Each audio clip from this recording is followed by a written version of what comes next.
La RDC est une et indivisible. Et la population répondante, c'est qu'il faut tout arrêter pour faire face à cette situation. Et que nous ferons de cette terre richement bénie un réel havre de paix, de prospérité et de progrès social.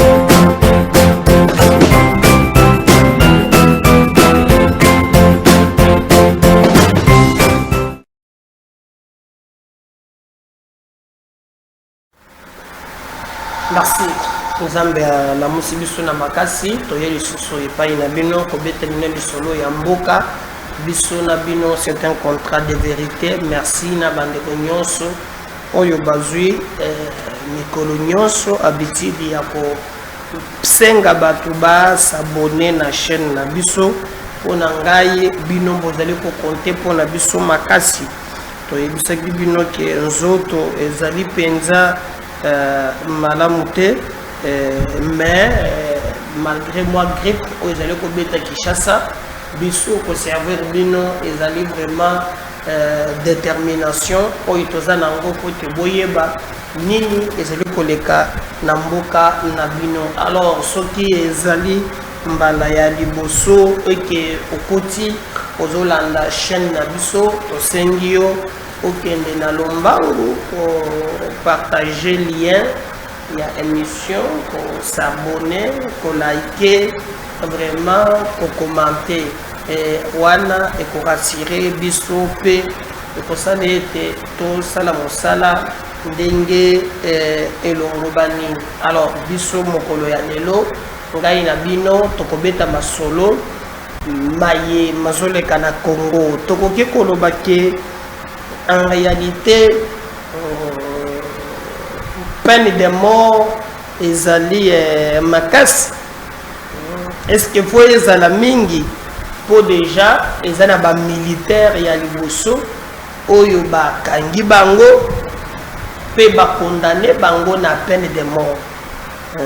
Boyebiki na mikolo tiko leka awa makambo maleki ezalaki mingi toyokaki ke ezalaki na bande mosusu o babandonaki poste donc bazalaki vraiment au front. Ils ont décidé d'abandonner poste pour que banguna baya.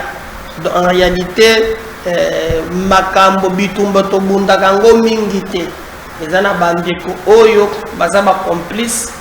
Alors bakangi ba militaire wana bazali ko sambisa bango sorti ya Jeannette Kabila ndenge ba auditionna ki toyoka Barbara Nzimbi et aussi toyoka Olivier Lembe Kabila. Alors namoni mituna batu mingi ba tuningai je crois bolandi émission oyo ya Barbara Nzimbi face à Israël Mutombo ou en tout cas atikali na ligne topé na logique ya bakabiliste nyonso bazo justifier kokota ya batwana na basanguinaire babo mabandeko na bango na kokende oyo bandeko na biso mususu baye bakoti na niveau ya union sacré tokobeta lisolo ngo lelo.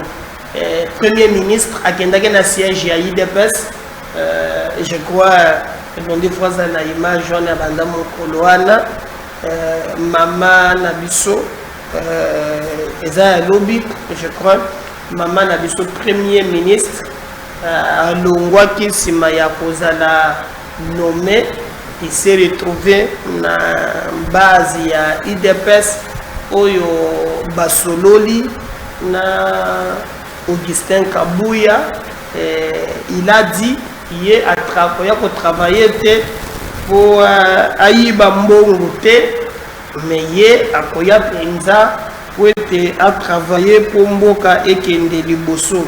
Mais na ngambo mosusu asuki wana te il s'est aussi déplacé accueilli comme na Mama Marthe.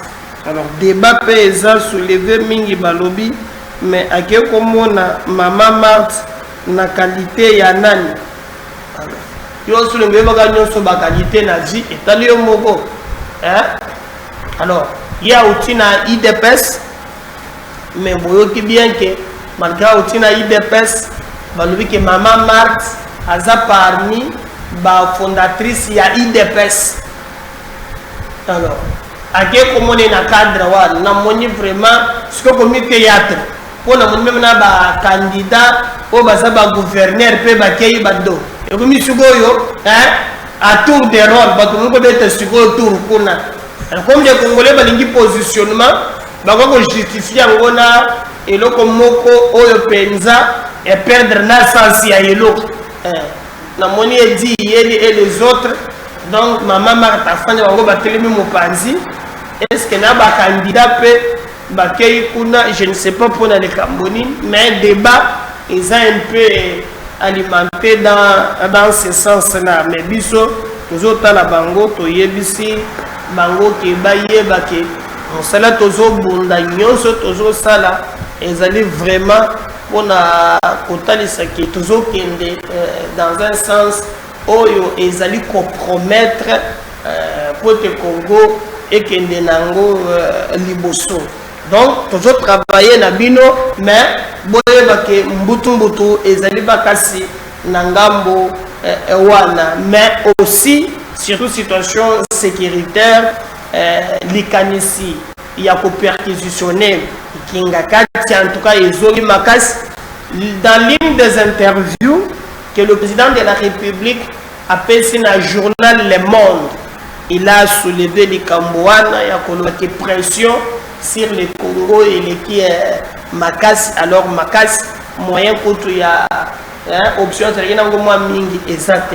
Avant de continuer, je vais vous laisser Bota la comment Premier ministre à qui na limité la base ya IDPS ndengeni ne bayambiye ba contact ba sololi ba assurance oyo eleki ndenge ba sololi na Augustin Kabuya abimisaki ye pe na ba base na ba militant alobi ke babundisaka ye pamba o Kabuya zo ma parti mais yo wana ayeli bango Premier ministre. Regardez ce qui s'est passé. On va revenir juste après pour continuer avec notre émission.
Naebisaki bino ke mokonzi ya boye tokozwa ye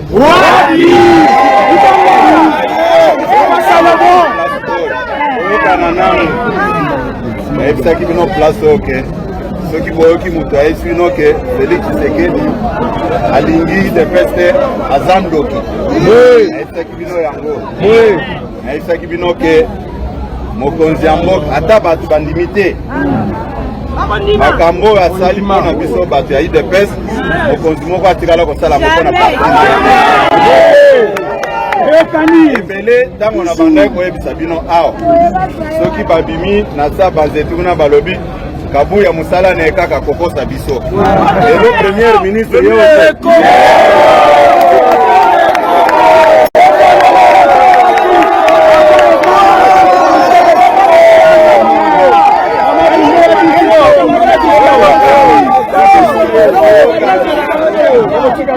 nayebisaki bino place oyo biso tokozwa primature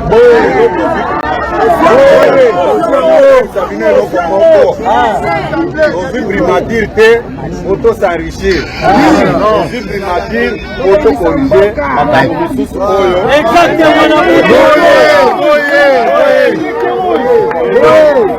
bolanda ngai malamu oyo akokanisaki ozwi primature otoyiba mbongo place na ye eza na makala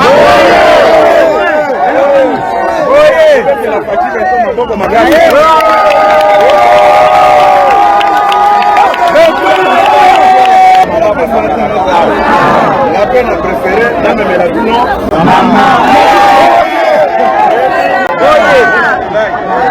oyebi parti oyo eza na bokonzi nango ozape na fondatrice na biso mama Marthe Kasaka opetele maboko makasi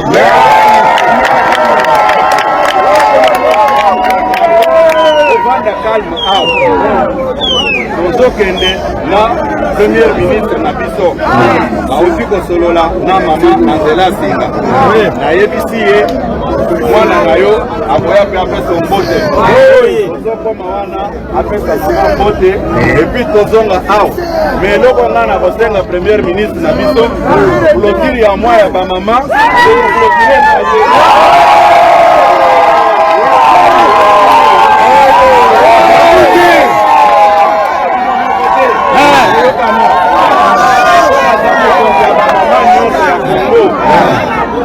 olanda ngai malamu ngai nasalaki manœuvre ya koclôturer mois de la femme mpona yebaki ya koya oyo akosankesobamama nyonso ya kongo tokosala ngo te tokokona place moko mpona mbala liboso na mboka na biso ya premier ministre ya mama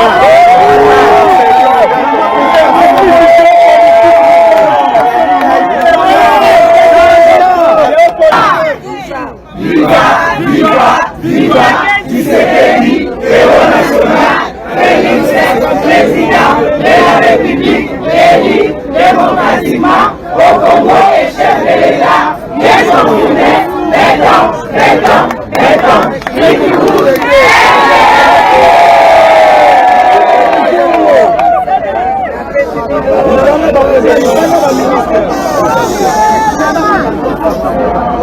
Ona kubandela na pesi na bino nyonso tumbote ya mibale ifo na pesa mokonzi ya mboka Félix Antoine Tshisekedi merci mpona ndenge aponi bamama champion de la masculinité Nathalie alobi na kati ya non seulement eza moto ya UDPS mais na kati ya UDPS aponi nani olobi na ndenge secrétaire général alobi eza teke na ye awa po tobanda kobenda mbongo te toye mpona mboka baproblème eza ebele nzambe ye moko ayebi ntina nini acenga awa naza na besoin ya bino nyonso la paix est dans l'unité balinga libanda na bango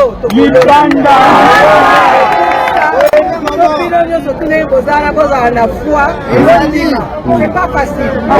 Sacrifice peut kozala. Sacrifice bandakala.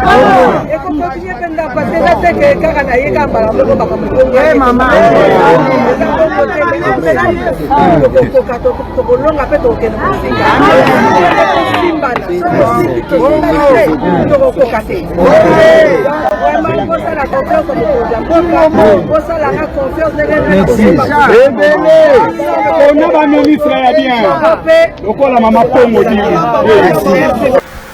Voilà, j'espère qu'on a Tolandi Premier ministre, on a quand même, on a représenté la base, alors vous allez vraiment na élément. Alors, bande de retenir que makambo matali mboka na biso danger zali mingi.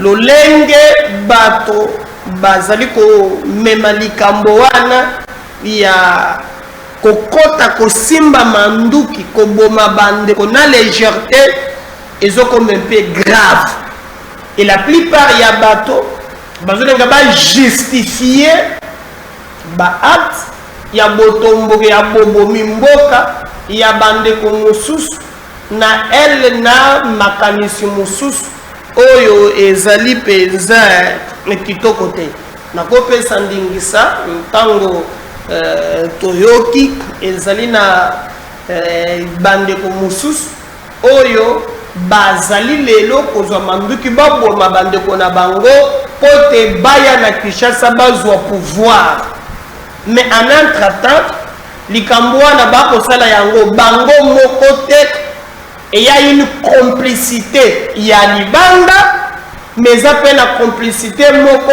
à l'interne. Et boya ba très bien avant makambo comme boye donc komaki makambo ya peine de mort. Tout le monde qui va tomber qui a peine de mort y compris même l'église catholique. Alors ba yeko taket suki armée na biso Rwanda zoyaka mingi mingi ezana bakonzi moko ya armée tango bazana front bazwaka misolo basendaka na basoda balongo na ba territoire po te banguna bazwa bisika wana botala leti ba oyo batie bango maboko basambi pe bakondane bango na peine de mort pasi na mawa commandant force terrestre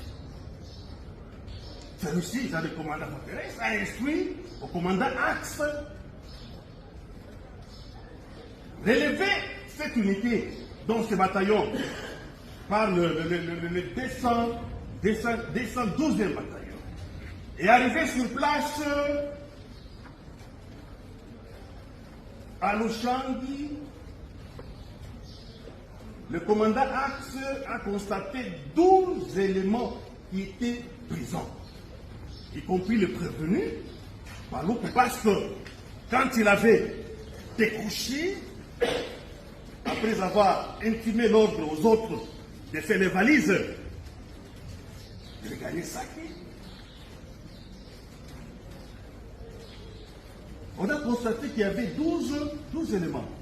À la question de savoir où étaient partis les autres, parce que les bataillons avaient 185 éléments au lieu de 400 qui étaient déclarés. À la question de savoir où étaient les autres, Monsieur le Président, le prévenu a soutenu qu'il était abandonné. Or, c'est faux, il n'était pas abandonné.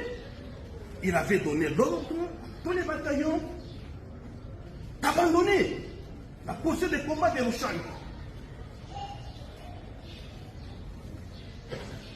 Et quand il a été informé, on lui a intimé l'ordre de regagner la position. Et le 25, il avait regagné la position de Lushangi. Avec 12 éléments. Et les autres étaient déjà partis. Voilà les faits de la prise en cause pour lesquels le ministère public a référé. C'est 11 prévenus. Et c'est conformément à l'article 200 du Code judiciaire militaire qui estime, plutôt qui dispose que lorsque le ministère public estime que les charges sont suffisamment établis à charge des inculpés, parce qu'ils étaient inquiétés au parquet, doit saisir. Les sont compétentes. Pour les cas d'espèce, la vôtre doit saisir pour que le prévenu réponde des faits qui leur sont reprochés. Et ces faits sont qualifiés. D'abord pour le prévenu Paloukou, commandant second en charge des opérations, nous avons retenu à sa charge l'infraction de lâcheté, fuiter devant l'ennemi,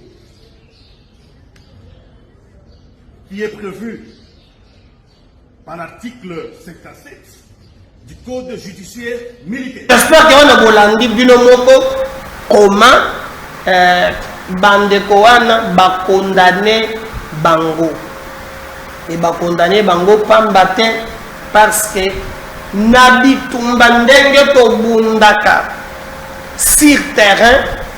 En tout cas bato wana bazali ko déstabiliser ba militaire na biso. Bango nde bato bazalaka au front. Mais arrêtez, bazonga simana sima bambuna bakoti. On a parlé dernièrement que montant même il y a 50 000 $, bazo pesa kana ba généraux na biso. Ba abandonné au M23 azu wind, azu boy. Alors, eloko wana nde bato bingi bazolonga te. Boyebi Nicolas Mibale boyoki position ya tata cardinal. Aza clair pona ye soki bandeko wana bazokota na ngambo wana ezali insouciance tope lolenge ya bakonzi nde bazokabola gâteau. Alors que je vais lui rappeler même que tant que dans une élection bakabolaka pouvoir na coalition au pouvoir, surtout na système démocratique na biso, le gouvernement est ici de la majorité parlementaire. Mais le président de la République a toujours la possibilité à causer, même dans l'opposition, pour être cohésion et salem. Pour la mondiale, par exemple, Fumumpa, c'est bon qu'il y a pas parlé de premier maman. Ngana félicité le nouvel élan, nanga mobimba, ozana yo bongi, oza bien. Osomona que ça peut aller même en dehors de la coalition au gouvernement. C'est toujours faisable. Alors, mais otozo yoka ezake mususu, mais bandeko mususu bazali ko frotter le main. Donc nous devons tirer beaucoup d'attention pour que topé sa bandeko mususu likanisi mo côté. Naebisaki bino lobby que malgré pression, bao balandaki interview à président de la République dans le journal Le Monde, il a dit qu'il subit des pressions dans le sens où la plupart ya bato oyo bazoe bisaye akende na ndenge ya kofonga la boîte à Pandore te. Bato balobi tise Kabila aye lobby azana sakanya ezaboy tanto vérifier eza vrai te. Na frontière wana na bengi ba tout enquêter ba bisusu eza bongo te, mais ba kabiliste awa ba faire circuler ba image moko na niveau ya sakadia et quand on est en total yango eza ba image ya kala. Donc il y a un plan oh il y a zali ko bongisa sur terrain, c'est ainsi que bomoni que même il pense na ya zawa azali sous à l'aise parce que le service autrefois bana mukaka en retard baye kokuta ke lubilo nono et c'est salami. Alors bandeko musu balobi ndeko meda soki cardinal ambongo alobaki ba inquiété te, Ferdinand Kambere alobi a justifié ba inquiété te, les lois eza Barbara Mutolobi ba inquiété te, tokokende what Nachela bino interview moko aw autre de Marshal alobi ke akotinda bango c'est le pena ba force du progrès na bango bakosala musala mais na ngambo mususu tango bato bazoloba tango bato bazogala est-ce que bazoyeba keza bomo ya ba congolais bandeko na bango batu bazali kokufa? Est-ce que bozoyeba yango malamu? Tope ezakaka bibonga bino bozoluka soki bokokambaka banani? Eza pasi bandeko na ngai, eza pasi. Mais na kolandela dossier na koloka toyeba, vous avez vu que bazoloba ke Eliezer na muni bato ebele. Je vais vous laisser revivre bolanda ezala nini Eliezer le baki ya liboso na oleki ya mibale. Pourquoi lelo na moni campagne ya ça ba mobiliser na ba réseaux sociaux, ba mobiliser na ba journalistes, ezala ba médias en ligne, tout le monde va salir front. Et vous avez même suivi ba lobina bandekwana ya PPRD que non, même dans Nzela, je pense que ça quand même na muto ka côté le matin que batinde la yeba force du progrès aussi longtemps que bandekwana baby makambo yo ya lobaki. Alors batu musuba comprendre kite est-ce que makambo alobi alobaki avant na o salami azana raison te. On suit ça, on revient juste après.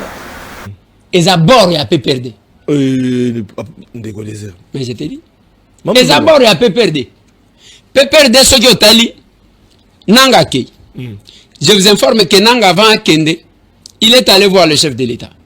Ayewana, mais Monsieur le Président, mais pourquoi vous n'appelez pas Joseph Kabila? Et vous n'appelez pas le président Joseph Kabila? C'est quoi Fatia Tali? Pourquoi tu veux que je l'appelle? Pourquoi lui ne peut pas m'appeler? Non, il faut l'appeler. Il faut. Mais c'est sort de mon bureau. Il est venu avec un message, le monsieur. Après, le après investiture. Papa, Mikolo avant que Nanga Kima. Makamouana, Isaiah Mikolo avant que Kima. Ok. Après, tourna Kepa, Moutoumoko approche. Il y a chef de l'État. Ayewana mo, ngana yena lingibo no menga premier ministre. On a le oh, papa. Bon, on va nous premier ministre Gabon. Retenez que Nanga organisation ya yé élection n'enga organisé qui oyabeta katolo. Papa Tchamwa sina on siège avec sa femme non. À sala borna ya bimisa ya yeba député. Nanga zaki na membre de na gouvernement. Oh il faut voter premier ministre. Kakaboui. Akamati kuna tout ça à sala qui dépression. Dépression sala qui pona nini. Azaki na kamwa carré minier na ye. Carré minier wala bakeko wele la soki na nani. Soki wana botolier carré minier. Alignabo misabatu likolo ya carré minier na ye. Mais Nanga c'était marionnette. Kuna ils disent quoi? Ce qu'ils font parce que j'ai appris qu'il est installé confortablement na Kigali.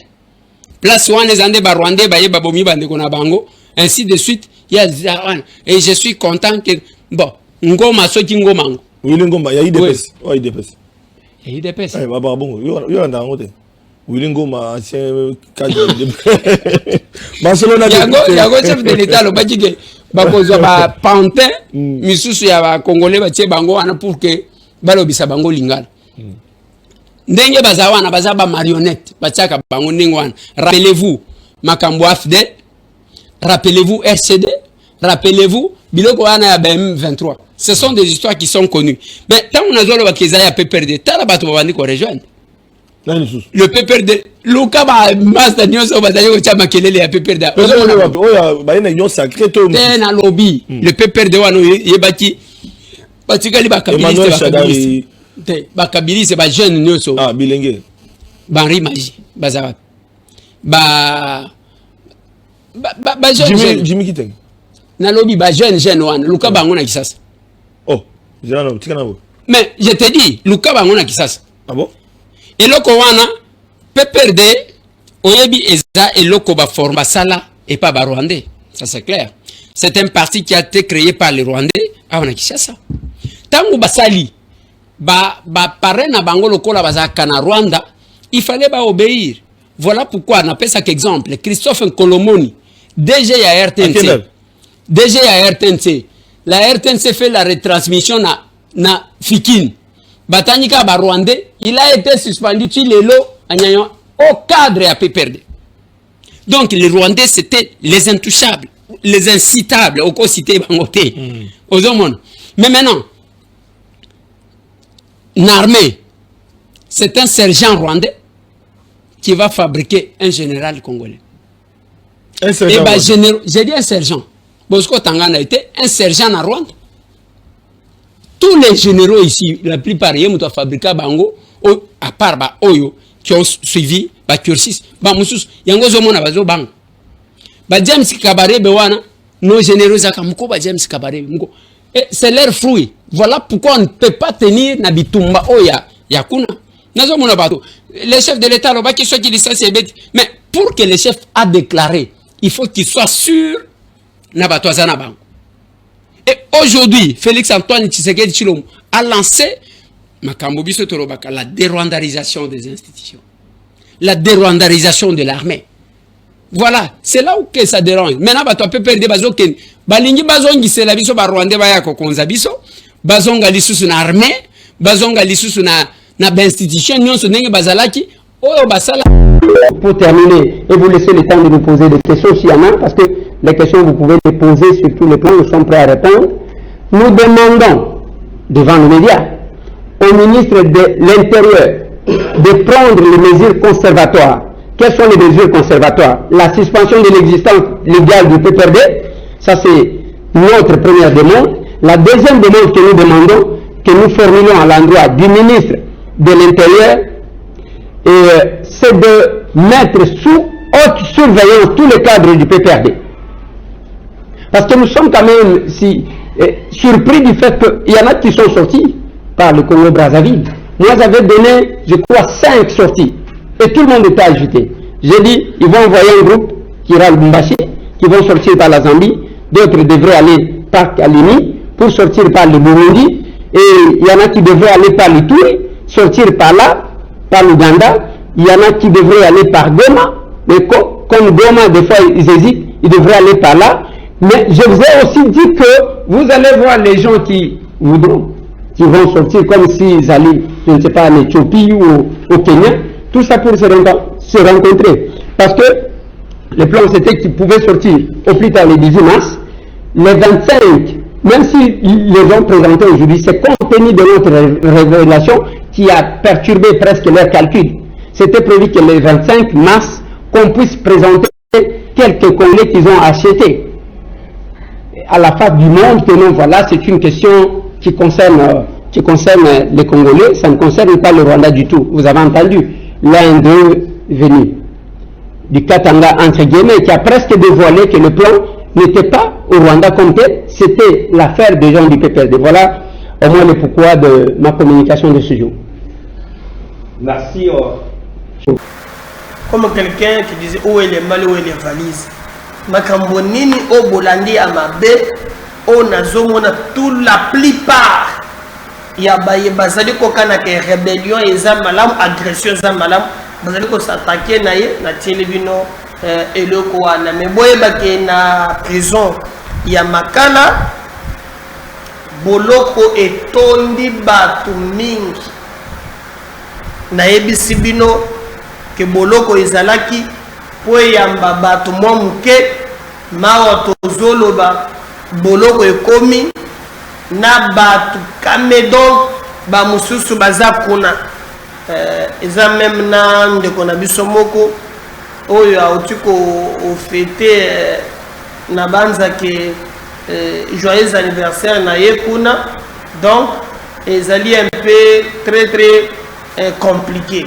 Alors tokoyebi sabino ke procureur près la cour de cassation a vu mokano ya koloba ke na manso maleki esengeli ba libérer bato oyo ba umeli kuna bakangi bango l'état zali ko sambisa bango to pe ba peine na bango eza quand même moi moké dernièrement et plus ça qui est un peu moins compliqué, mais là procureur a sorti mokano ke batika Batouana. Donc, vous retenir que dans Makala, bako désengorger prison et que la plupart y a bateau en place qu'on a bako bimanango soki bakana bango et c'est le qui permettre que bateau babima lobby kola ko battre la biso to ko bettre de solo réaction il y a gouvernement par rapport il y a likanisi il y a cardinal Ambongo oyo